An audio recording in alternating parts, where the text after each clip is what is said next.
ಕರ್ನಾಟಕ ಎಕ್ಸ್‌ಪ್ರೆಸ್‌ಗೆ ಸ್ವಾಗತ. ನಾನು ರಂಜಿತಾ ರೇವಣ್ಣ. ಮಾಜಿ ಪ್ರಧಾನಿ ಎಚ್.ಡಿ. ದೇವೇಗೌಡ ಅವರ ಧರ್ಮಪತ್ನಿ ಚೆನ್ನಮ್ಮ ದೇವೇಗೌಡ ಅವರಿಗೆ ಅವರ ಇಚ್ಛೆಯಂತೆ ಹಾಸನ ಜಿಲ್ಲೆಯ ಹೊಳೆನರಸೀಪುರ ತಾಲೂಕಿನ ರಂಗನಾಥ ಸ್ವಾಮಿ ಬೆಟ್ಟದ ತಪ್ಪಲಿನ ಮಾವಿನಕೆರೆ ಪ್ರದೇಶದಲ್ಲಿ ಒಕ್ಕಲಿಗ ಸಂಪ್ರದಾಯದಂತೆ ಅಂತ್ಯಕ್ರಿಯೆ ನೆರವೇರಿತು. ಅಂತಿಮ ವಿಧಿವಿಧಾನಕ್ಕೂ ಮುನ್ನ ಪುತ್ರಿಯರು ಹಾಗೂ ಸೊಸೆಯರು ಬಾಗಿನ ಅರ್ಪಿಸಿ ಭಾವುಕರಾಗಿ ವಿದಾಯ ಹೇಳಿದ್ರು. ಬಳಿಕ ಪುತ್ರ ಎಚ್.ಡಿ. ರಮೇಶ್ ಅಂತಿಮ ವಿಧಿವಿಧಾನಗಳನ್ನ ನೆರವೇರಿಸಿದ್ರು. ಇದೇ ವೇಳೆ ಪುತ್ರ ಎಚ್.ಡಿ. ರೇವಣ್ಣ ತಾಯಿಯ ಕೆನ್ನೆಗೆ ಮುತ್ತಿಟ್ಟು ಕಣ್ಣೀರಿನ ವಿದಾಯವನ್ನ ಹೇಳಿದ್ರು. ರಾಜ್ಯ ಸರ್ಕಾರದ ಗೌರವ ಸೂಚಕವಾಗಿ ಹೊದಿಸಲಾಗಿದ್ದ ರಾಷ್ಟ್ರಧ್ವಜವನ್ನ ಮುಖ್ಯಮಂತ್ರಿ ಡಿ.ಕೆ. ಶಿವಕುಮಾರ್ ಅವರು ಕೇಂದ್ರ ಸಚಿವ ಎಚ್.ಡಿ. ಕುಮಾರಸ್ವಾಮಿ ಅವರಿಗೆ ಹಸ್ತಾಂತರಿಸಿದ್ರು. ಇನ್ನು ಮುಖ್ಯಮಂತ್ರಿ ಸೇರಿದಂತೆ ವಿವಿಧ ರಾಜಕೀಯ ಪಕ್ಷಗಳ ನಾಯಕರು, ಸಚಿವರು, ಸಂಸದರು, ಶಾಸಕರು ಹಾಗೂ ಸಾವಿರಾರು ಸಾರ್ವಜನಿಕರು ಅಂತಿಮ ನಮನ ಸಲ್ಲಿಸಿದ್ದಾರೆ. ತಮ್ಮಿಷ್ಟದಂತೆ ಮುತ್ತೈದೆಯಾಗಿ ಚೆನ್ನಮ್ಮ ಪಂಚಭೂತದಲ್ಲಿ ಲೀನರಾಗಿದ್ದಾರೆ.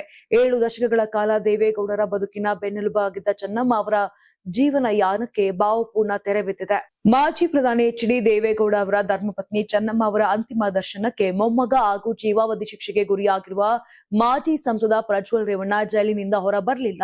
ಪೆರೋಲ್ಗೆ ಯಾವುದೇ ಅರ್ಜಿ ಸಲ್ಲಿಸದ ಹಿನ್ನೆಲೆ ಪರಪ್ಪನ ಅಗ್ರಹಾರ ಕೇಂದ್ರ ಕಾರಾಗೃಹದಲ್ಲೇ ವಿಡಿಯೋ ಕಾನ್ಫರೆನ್ಸ್ ಹಾಗೂ ಟಿವಿ ಮೂಲಕ ಅಂತ್ಯಕ್ರಿಯೆಯ ನೇರ ಪ್ರಸಾರ ವೀಕ್ಷಿಸಲು ಜಿಲ್ಲಾಡಳಿತ ವ್ಯವಸ್ಥೆಯನ್ನ ಮಾಡಿಕೊಟ್ಟಿತ್ತು. ಇನ್ನು ಕುಟುಂಬದ ಸಲಹೆ ಮೇರೆಗೆ ಪ್ರಜ್ವಲ್ ಪೆರೋಲ್ ಕೋರಿ ಮನವಿ ಸಲ್ಲಿಸಿಲ್ಲ.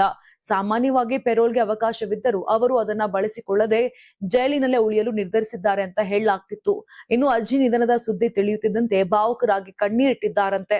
ಶನಿವಾರ ರಾತ್ರಿ ಊಟ ಹಾಗೂ ಭಾನುವಾರ ಬೆಳಗಿನ ಉಪಹಾರವನ್ನ ಕೂಡ ಸೇವಿಸದೆ ದುಃಖದಲ್ಲಿ ಕಾಲ ಕಳೆದಿದ್ದಾರೆ ಅಂತ ಹೇಳಲಾಗ್ತಾ ಇದೆ. ಜೈಲಿನ ಟಿವಿಯಲ್ಲಿ ಅಂತ್ಯಕ್ರಿಯೆಗೆ ಸಂಬಂಧಿಸಿದ ಸುದ್ದಿಗಳನ್ನ ವೀಕ್ಷಿಸುತ್ತಾ ಅಜ್ಜಿಯ ನೆನಪಿನಲ್ಲಿ ಭಾವುಕರಾಗಿದ್ದಾರೆ ಅಂತ ಹೇಳಲಾಗ್ತಾ ಇದೆ. ಕೇಂದ್ರ ಸಚಿವೆ ಶೋಭಾ ಕರಂದ್ಲಾಜೆ ಕುರಿತು ನೀಡಿದ್ದ ಹೇಳಿಕೆ ವಿವಾದಕ್ಕೆ ಕಾರಣವಾಗುತ್ತಿದ್ದಂತೆ ಮಾಗಡಿ ಕಾಂಗ್ರೆಸ್ ಶಾಸಕ ಎಚ್.ಸಿ. ಬಾಲಕೃಷ್ಣ ಸ್ಪಷ್ಟನೆ ನೀಡಿದ್ದು, ನನ್ನ ಹೇಳಿಕೆಯಿಂದ ಯಾರಿಗಾದರೂ ನೋವಾಗಿದ್ದರೆ ಸಂಪೂರ್ಣ ವಿಷಾದ ವ್ಯಕ್ತಪಡಿಸುತ್ತೇನೆ ಅಂತ ಹೇಳಿದ್ದಾರೆ.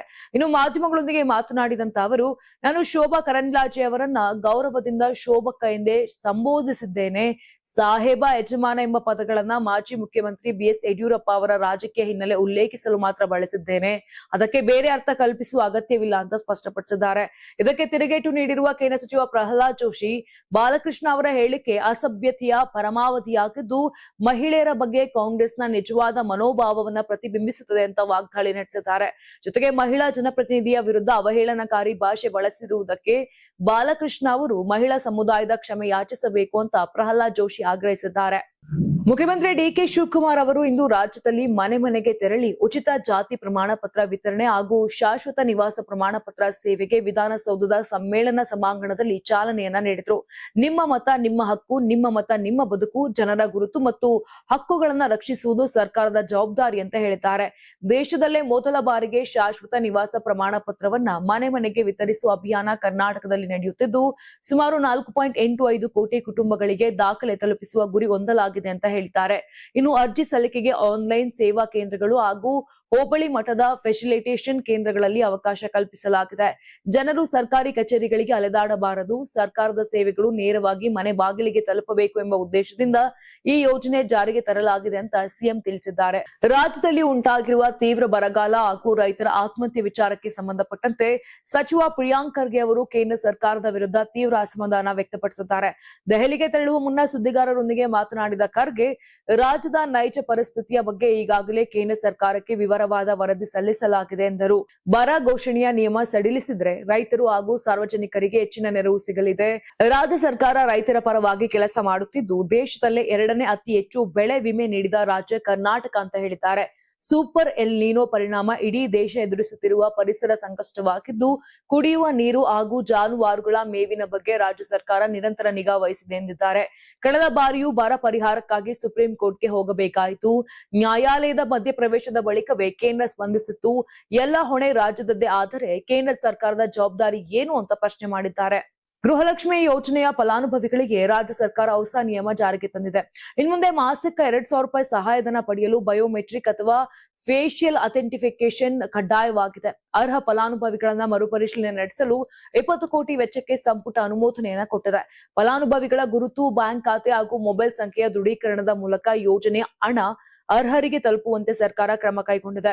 ಯೋಜನೆಯಿಂದ ಯಾರನ್ನ ಕೂಡ ಕೈ ಬಿಡೋದಿಲ್ಲ. ಆದ್ರೆ ಬೇರೆಯವರ ಬ್ಯಾಂಕ್ ಖಾತೆ ಅಥವಾ ಮೊಬೈಲ್ ಸಂಖ್ಯೆ ಬಳಸಲು ಅವಕಾಶ ಇರೋದಿಲ್ಲ, ಗಂಡ ಅಥವಾ ಮಕ್ಕಳ ಖಾತೆಯನ್ನ ಕೂಡ ಪರಿಗಣಿಸುವುದಿಲ್ಲ ಅಂತ ಹೇಳಲಾಗ್ತಾ ಇದೆ. ಇನ್ನು ಸಿಎಜಿ ವರದಿಯಲ್ಲಿ ಕಂಡುಬಂದ ಲೋಪದೋಷಗಳ ಹಿನ್ನೆಲೆ ಈ ಕ್ರಮ ಕೈಗೊಳ್ಳಲಾಗಿದ್ದು, ಯೋಜನೆಯ ಹಣ ನೇರವಾಗಿ ಮಹಿಳಾ ಫಲಾನುಭವಿಗಳ ಖಾತೆಗೆ ತಲುಪುವುದನ್ನು ಖಚಿತಪಡಿಸುವುದೇ ಸರ್ಕಾರದ ಉದ್ದೇಶ ಅಂತ ಸಿಎಂ ಡಿಕೆ ಶಿವಕುಮಾರ್ ಹೇಳಿದ್ದಾರೆ. ಯೋಜನೆ ಅಗತ್ಯವಿಲ್ಲವೆಂದು ಭಾವಿಸುವವರು ಸ್ವಯಂ ಪ್ರೇರಿತವಾಗಿ ಗೃಹಲಕ್ಷ್ಮಿ ಸೌಲಭ್ಯ ತ್ಯಜಿಸಲು ಅವಕಾಶ ಕಲ್ಪಿಸಲಾಗಿದೆ ಎಂದು ತಿಳಿಸಿದ್ದಾರೆ. ಮೇಕೆದಾಟು ಯೋಜನೆಗೆ ತಮಿಳುನಾಡು ವಿರೋಧ ವ್ಯಕ್ತಪಡಿಸುತ್ತಿರುವ ನಡುವೆಯೇ ಗ್ರಾಮೀಣಾಭಿವೃದ್ಧಿ ಮತ್ತು ಪಂಚಾಯತ್ ರಾಜ್ ಸಚಿವ ಈಶ್ವರ್ ಬಿ ಖಂಡ್ರೆ ತಿರುಗೇಟನ್ನ ಕೊಟ್ಟಿದ್ದಾರೆ. ಮೇಕೆದಾಟು ಯೋಜನೆ ಕುಡಿಯುವ ನೀರು ಹಾಗೂ ಜಲ ವಿದ್ಯುತ್ ಉತ್ಪಾದನೆಗಾಗಿ ರೂಪಿಸಿರುವ ಯೋಜನೆ. ಇದಕ್ಕೆ ರಾಜಕೀಯ ಕಾರಣಕ್ಕಾಗಿ ವಿರೋಧಿಸುವುದು ಸರಿಯಲ್ಲ ಅಂತ ಹೇಳಿದ್ದಾರೆ. ಇನ್ನು ವಿಕಾಸಸೌಧದಲ್ಲಿ ಸುದ್ದಿಗಾರರೊಂದಿಗೆ ಮಾತನಾಡಿದಂತ ಅವರು, ಬೆಂಗಳೂರಿನ 1 ಕೋಟಿಗೂ ಹೆಚ್ಚು ಜನರಿಗೆ ಕುಡಿಯುವ ನೀರು ಪೂರೈಸುವ ಉದ್ದೇಶದಿಂದ ಈ ಯೋಜನೆ ರೂಪಿಸಲಾಗಿದೆ. ಇದರಿಂದ ತಮಿಳುನಾಡಿಗೂ ಲಾಭವಾಗಲಿದ್ದು, ನೆರೆ ರಾಜ್ಯ ಬೆಂಬಲ ನೀಡಬೇಕೇ ಹೊರತು ವಿರೋಧ ಮಾಡಬಾರದು ಅಂತ ತಿಳಿಸಿದ್ದಾರೆ. ಸಂಸತ್ತಿನ ಮುಂಗಾರು ಅಧಿವೇಶನದಲ್ಲೂ ಮೇಕೆದಾಟು ಯೋಜನೆ ಪ್ರತಿಧ್ವನಿಸಿತು. ಲೋಕಸಭೆಯಲ್ಲಿ ಡಿಎಂಕೆ ಸಂಸದರು ಮೇಕೆದಾಟು ಯೋಜನೆ ಕುರಿತು ತಕ್ಷಣ ಚರ್ಚೆಗೆ ಅವಕಾಶ ನೀಡುವಂತೆ ಒತ್ತಾಯಿಸಿ ಪ್ರತಿಭಟನೆ ನಡೆಸಿದ್ರು.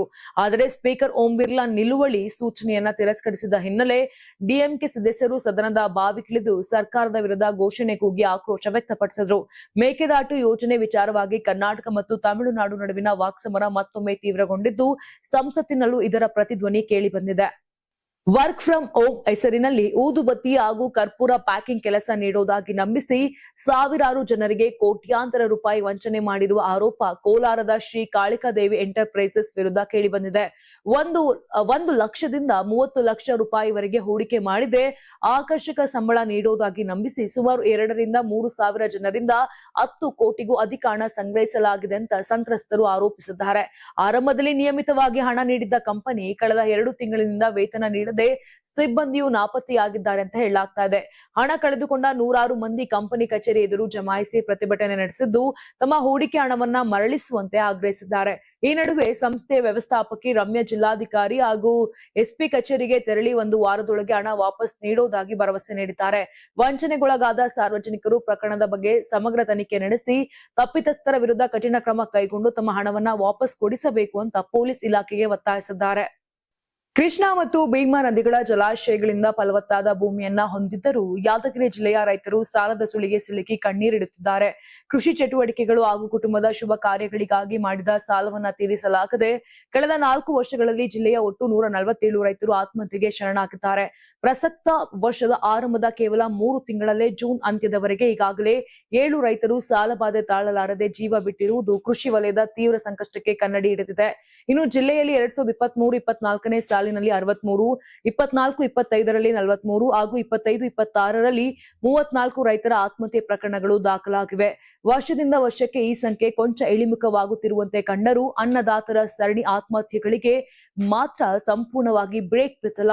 ಇನ್ನು ಈ ಕುರಿತು ಕಳವಳ ವ್ಯಕ್ತಪಡಿಸಿರುವ ಹಸಿರು ಸೇನೆಯ ಜಿಲ್ಲಾಧ್ಯಕ್ಷ ಮಲ್ಲಣ್ಣಗೌಡ ಅಗರಟಗಿ ಅವರು, ರೈತರ ಆತ್ಮಹತ್ಯೆಯ ಪ್ರತಿಯೊಂದು ಪ್ರಕರಣವೂ ಕೇವಲ ಒಂದು ಕುಟುಂಬದ ದುರಂತವಲ್ಲ, ಅದು ನಮ್ಮ ಇಡೀ ಕೃಷಿ ವ್ಯವಸ್ಥೆ ಎದುರಿಸುತ್ತಿರುವ ಗಂಭೀರ ಸವಾಲಾಗಿದೆ. ಈ ಸರಣಿ ಆತ್ಮಹತ್ಯೆಗಳಿಗೆ ಶಾಶ್ವತ ಪರಿಹಾರ ಕಂಡುಕೊಳ್ಳಲು ಸರ್ಕಾರ ಹಾಗೂ ಸಂಬಂಧಪಟ್ಟ ಇಲಾಖೆಗಳು ತಕ್ಷಣವೇ ಎಚ್ಚೆತ್ತುಕೊಂಡು ಜಂಟಿಯಾಗಿ ಪರಿಣಾಮಕಾರಿ ಕ್ರಮಗಳನ್ನು ಕೈಗೊಳ್ಳಬೇಕಾಗಿದೆ ಅಂತ ಆಗ್ರಹಿಸಿದ್ದಾರೆ.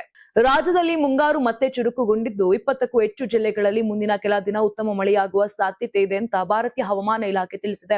ಬೆಳಗಾವಿ, ಕಲಬುರಗಿ, ಯಾದಗಿರಿ, ಬೀದರ್, ಬಾಗಲಕೋಟೆ, ಧಾರವಾಡ, ಗದಗ, ಹಾವೇರಿ, ಕೊಪ್ಪಳ, ರಾಯಚೂರು ಹಾಗೂ ವಿಜಯಪುರ ಜಿಲ್ಲೆಗಳಲ್ಲಿ ಗಂಟೆಗೆ 40 ರಿಂದ 50 ಕಿಲೋಮೀಟರ್ ವೇಗದ ಗಾಳಿಯೊಂದಿಗೆ ಮಳೆ ಸುರಿಯುವ ಸಾಧ್ಯತೆ ಇದೆ.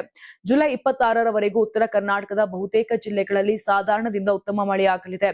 ಶಿವಮೊಗ್ಗ, ಚಿಕ್ಕಮಗಳೂರು, ಕೊಡಗು ಸೇರಿದಂತೆ ಮಲೆನಾಡು ಜಿಲ್ಲೆಗಳು ಹಾಗೂ ದಕ್ಷಿಣ ಕನ್ನಡ, ಉಡುಪಿ, ಉತ್ತರ ಕನ್ನಡ ಜಿಲ್ಲೆಗಳಲ್ಲಿ ಭಾರದಿಂದ ಅತಿ ಭಾರಿ ಮಳೆಯಾಗುವ ಸಾಧ್ಯತೆ ಇದ್ದು, ಕರಾವಳಿ ಭಾಗದಲ್ಲಿ ಬಿರುಗಾಳಿ ಕೂಡ ಬೀಸುವ ನಿರೀಕ್ಷೆ ಇದೆ. ಇನ್ನು ಬೆಂಗಳೂರು ನಗರ, ಬೆಂಗಳೂರು ಗ್ರಾಮಾಂತರ, ಮೈಸೂರು, ಮಂಡ್ಯ, ಹಾಸನ, ತುಮಕೂರು, ರಾಮನಗರ, ಕೋಲಾರ, ಚಿಕ್ಕಬಳ್ಳಾಪುರ, ಚಿತ್ರದುರ್ಗ, ದಾವಣಗೆರೆ, ಬಳ್ಳಾರಿ ಹಾಗೂ ವಿಜಯನಗರ ಜಿಲ್ಲೆಗಳಲ್ಲೂ ವ್ಯಾಪಕ ಮಳೆಯಾಗುವ ಸಾಧ್ಯತೆ ಇದೆ ಅಂತ ಹವಾಮಾನ ಇಲಾಖೆ ತಿಳಿಸಿದೆ. ನೋಡಿದ್ರಲ್ಲ, ಇದಿಷ್ಟು ಆಗಿತ್ತು ಇಂದಿನ ರಾಜ್ಯದ ಪ್ರಮುಖ ಸುದ್ದಿಗಳು. ನಾಳೆ ಮತ್ತೆ ಇದೇ ರೀತಿಯಾಗಿ ಕರ್ನಾಟಕ ಎಕ್ಸ್‌ಪ್ರೆಸ್ ನಲ್ಲಿ ಭೇಟಿ ಆಗ್ತೀನಿ. ಅಲ್ಲಿವರೆಗೂ ನೋಡ್ತಾ ಇರಿ ಕರ್ನಾಟಕ ಟಿವಿ, ಇದು ಕನ್ನಡಿಗರ ಧ್ವನಿ.